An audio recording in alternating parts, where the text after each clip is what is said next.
अच्छा ये फरमाइए कि नस्र क्यों ना कहा जाए उसको, अच्छी नस्र में भी तो वो खूबी हो सकती है, शायरी क्यों कहा जाए? आपके आप क्या समझते हैं, इसका जवाब क्या होना चाहिए?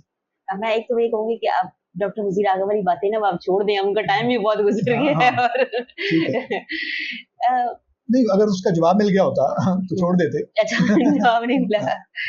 अच्छा आप कह जाए कि सिर्फ उसको नस्र क्यों ना कहा जाए? मैं वैसे कह रहा हूँ ना, देखिए ना, जब आप आम सादा बयानिया रखते हैं एक तरफ, उसको जब आप किसी अदबी टूल के साथ एलिवेट करते हैं तो वो अदबी बयानिया बन जाता है। ठीक है, ये आप फरमा रहे हैं। अब वो अदबी बयानिया जो है वो दो तरफ को निकलता है, या वो नस्र की तरफ जाएगा या वो शायरी की तरफ जाएगा। यानी उसके सादा बयानिए से अदबी बयानिया बनने तक का मरहला जो है उस पर तो इत्तेफाक हुआ।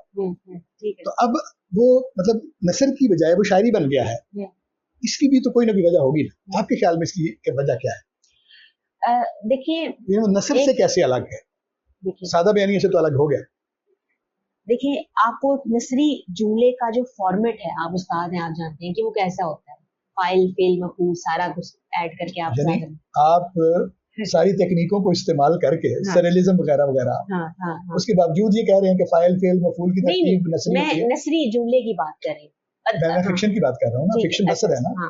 चलिए मैंने फिलहाल सादा जुमला लिया है नसर का, जो हम सादा गुफ्तगू में इस्तेमाल करते हैं, लेकिन आप अदबी अगर आप नसर में ले लें तो ठीक है, चीजें उससे बदल सकती हैं। तख्लीकार तो अपनी मर्जी से इस्तेमाल करें। अच्छा अब आपने आम नसर को और अदबी नसर को भी एक तरह से मुनफरिद कर दिया है, ठीक है। तो इसका मतलब ये हुआ कि जो नज्म है जो टुकड़ों में है, ठीक है, और कहानी को रुक रुक के बयान, नज्म को, जो नज्म के अंदर जो कहानी है उसको रुक रुक के बयान कर रही है, वैसे ही तोड़ रही है या वैसी अलामत इस्तेमाल कर रही है, तमसील इस्तेमाल कर रही है, तो उसको जो है वो नज्म कहने में क्या बुराई। आप जानते हैं कि 60 की दहाई में जो बहुत से हमारे जो अफसाना निगार रहे हैं, उनके अफसानों को नसी नज्म कहा जाता था, कि वो सारे उनके जुमले जो हैं वो पोएटिक होते हैं। तो ये जो पोएटिक होना है, जिसकी जो शेरी उसकी जरूरत है, ये उस नसर को नज़म बना सकती है।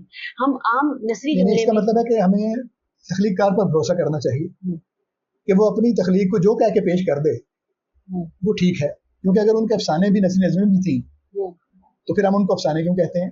फिर नसरी नज़म ही कहना चाहिए।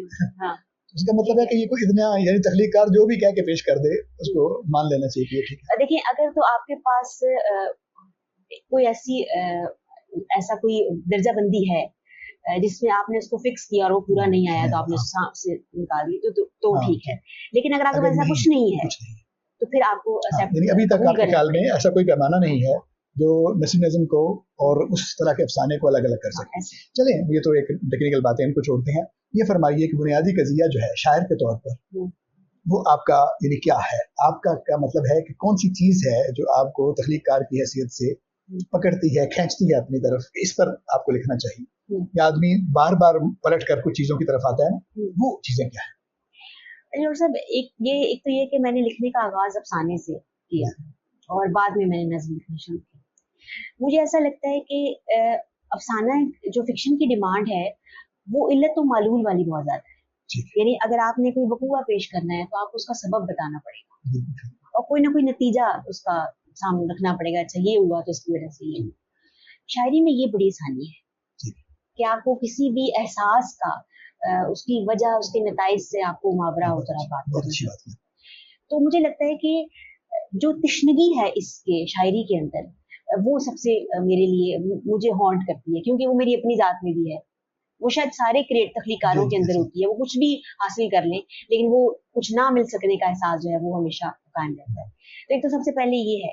दूसरा मुझे लगता है कि जब मैंने फिक्शन लिखा तो फिक्शन में मैंने उसके ज़्यादा कुछ मौज़ूआत हैं उसमें, समाजी मौज़ूआत भी हैं, सियासी मौज़ूआत भी हैं, औरतों के मौज़ूआत भी कुछ हैं उसमें, लेकिन यहाँ पर सिर्फ मैं हूँ, मेरा कमरा है, मेरी तन्हाई है, या वो है जो मैं हूँ, या जो एक इंसान के तौर पर मैं कायनात को देखती हूँ। तो ये जो आसानी है ये फिक्शन में कम मिलती है। मतलब शायरी जो है वो ज्यादा पर्सनल है कहने का। हाँ। ये जो कलाम है कायनात के साथ, अपने इर्द गिर्द के साथ, दीवारों के साथ, खिड़कियों के साथ, वो शायरी में ज्यादा आसानी से हो सकता है, फिक्शन में जरा मुश्किल हो सकता है। ये बहुत अच्छा कहा आपने। इसका मतलब है कि आप तख्लीककार के तौर पर अपने जो मामलात हैं सोचने के, महसूस करने के, उनको अलग अलग रखते हैं कि जिन जिन मामलात पर सोचा जा सकता है, अगरचे एहसास उसमें भी है, ठीक है, उसके लिए आपने अफसाना रखा हुआ है और अपनी बातें करने के लिए शायरी को रखा हुआ है, और ये बहुत अच्छी बात है कि आप क्लियर हों इस मामलात में। तो कोई आप इसमें से हमें अपनी पसंदीदा नज्म हमारे जैसे सारे जो शायर होते हैं ना, उन्होंने कुछ चीजें ऐसी रखी होती हैं जो वो पब्लिक में सुनाते हैं। अच्छा क्योंकि उनको उसमें दाद अच्छी मिल जाती है और वो उनका जो है एक मारूफ हो जाती है। तो एक नज़म मेरी भी ऐसी है, मैं वैसे वही सुनाना चाहूंगी। नज्म का उन्वान है बुद्धा तुम्हारे जाने के बाद। हाँ, उस रात मेरी भी नींद बेख्वाब थी जब तुमने मुझे सिरहाने पर अकेला छोड़ा और आहिस्तगी से दरवाजे का पट अध खुला छोड़कर निकल गए थे। तुम्हारे जाने के बाद बिस्तर पर सुइयां उगने लगी और रौने ख्वाब मुझे सताने लगे। मैं अध खुले दरवाजे के उस पार तुम्हारे कदमों की आवाज सुनती रही। मैंने सुना है कि तुम्हें निर्वाण मिल चुका है, तुम अब कहीं के खुदा हो। ये भी सुना है कि लोग तुम्हारे पास आते हैं सुकून की तलाश में, एक लामहदूद दाखिली सुकून। सिद्धार्थ, तुम उन्हें कौन सा सुकून देते हो? वही जो तुमने मुझसे छीना। मेरे सिद्धार्थ, मेरे बुद्धा, ओ मेरे खुदा। बहुत अच्छा, कैसी अच्छी आपने बात की। दूसरी तरफ से होकर आपने देखा और सोचा। आमतौर पर लोग बुद्ध की बात करते हैं, और एक और इसमें जो बात है ना, यानी उसने कहा ज़फ़र इकबाल ने, ज़फ़र इकबाल के बहुत से शेर ऐसे हैं जो घरेलू मामले पर है, किसी वक्त इस पे भी लिखेंगे या बात करेंगे। घर वाली के वास्ते बची ना प्याली चाय की, कुत्ते बिल्ले आन कर खा गए केक मिठाइयाँ। तो इसमें एक सटायर तंज वो भी है सारा, कि आप बहुत कुछ अपना जो है वो दूसरों को बांट रहे हैं, अभी लेकिन आपके घर का जो फर्द है, उसके खास तौर पर जो औरत है, उसके लिए आपके पास कुछ नहीं, या उसको भुला कर या उसके हिस्से का जो है वो आप बाहर बांट रहे हैं। तो किसी को उसकी तरफ खड़े होकर भी सोचना चाहिए। सारे बड़े लोगों की जब जिंदगी के बारे में पढ़ते हैं तो उनका अलमिया यही होता है, ऐसे ही, और उनके जो घर वाले हैं उनको वो शिकवा कुनाई होते हैं इस वजह से उनसे। वैसे तो छोटे लोगों की जो घर वालियां हैं वो भी उतनी आगे हैं, इसके बड़े छोटे का, लेकिन फिर भी आपने अच्छी बात की कि सिर्फ एक पहलू नहीं, दूसरी तरफ से होकर भी तख्लीककार को और खास तौर पर औरत होकर सोचना चाहिए। तो बहुत अच्छी बातें आपसे हुई, बहुत अच्छी नज़्म आपने पेश की। आपको बारी दीगर मुबारकबाद इस किताब के छपने पर, और आपका होना जो है वो ज़ाहिर है इस माहौल में, हमारे शहर में, और जो पूरा, और मैंने देखा है कि नसीम की तरफ जो है वो ख़वातीन जो है वो ज़्यादा मुतवज्जो है। हमारे यहाँ सिद्रा बहुत अच्छी नज़म, लेकिन नजमा मंसूर जो है, और आगाज़ में ही जो है हमारा जो साथ है वो शुरू का है, यानी आगा साहब के पास हम मिल के बैठते थे, तो उन्होंने आहिस्ता आहिस्ता अपना, और बहुत आगाज से ही उन्होंने ये मैं बात कर रहा हूँ कोई